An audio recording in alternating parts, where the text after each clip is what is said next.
అందరికీ నమస్కారం. అనకాపల్లి జిల్లా బుచ్చిపేట మండలం పుట్టదూరుపాలెం గ్రామం నుంచి మాట్లాడుతున్నాను. విఎస్ఆర్ చారిటబుల్ ట్రస్ట్ చైర్మన్ని. గడ్డిని చంపడానికని గడ్డి మందు పారాకిక్ అనే గడ్డి మందును తయారు చేశారు. దానివల్ల చాలామంది యువతలు, యూత్, అలాగే రైతులు తొందరపాటు నిర్ణయాల వల్ల ఎక్కువ మంది దానికి తాగడం వల్ల హాస్పిటల్కి తీసుకెళ్తే సరైన యాంటీ డ్రగ్ లేకపోవడం వల్ల, తొందరపాటు సరైన మందు లేకపోవడం వల్ల వాళ్ళకి చాలా మంది మరణానికి దారితీస్తున్నారు. దాన్ని వెంటనే ప్రభుత్వం నిషేధించాలంటూ ప్రభుత్వాన్ని కోరుతున్నాం. అది పచ్చగడ్డి అనేది మూగజీవులకి పౌష్టికాహారం. వాటిని గడ్డి తిని మనకి మంచి పాలుని ఇస్తుంది. మానవుడికి మంచి పౌష్టికాహారాన్ని పాలు తాగడం వల్ల మంచి పౌష్టికాహారం వస్తుంది.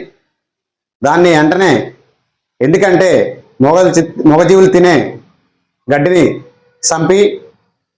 చంపడానికి తయారు చేసిన మందు పారాకిక్ అనే మందుని వెంటనే నిషేధించాలని ప్రభుత్వాన్ని కోరుతున్నాను. ఎందుకంటే చాలామంది యూత్ దీనివల్ల తొందరపాటు నిర్ణయాలు తీసుకోవడం వల్ల, హాస్పిటల్కి వెళ్తే సరైన డ్రగ్ లేకపోవడం వల్ల చాలామంది మరణాలకు దారితీస్తున్నారు. మరణాల శాతం పెరుగుతుంది ఎక్కువ నియోజకవర్గాల్లో, జిల్లాలో మొత్తం అన్ని మన ఆంధ్రప్రదేశ్లో ఎక్కువ. దానివల్ల ఎక్కువ మంది మరణాల శాతం పెరుగుతుంది. కావున దీన్ని ప్రభుత్వం వెంటనే దృష్టిలో తీసుకొని వెంటనే పారాకిక్ అనే గడ్డి మందుని ఆఫ్ చేయాలని మనస్ఫూర్తిగా కోరుతున్నాను.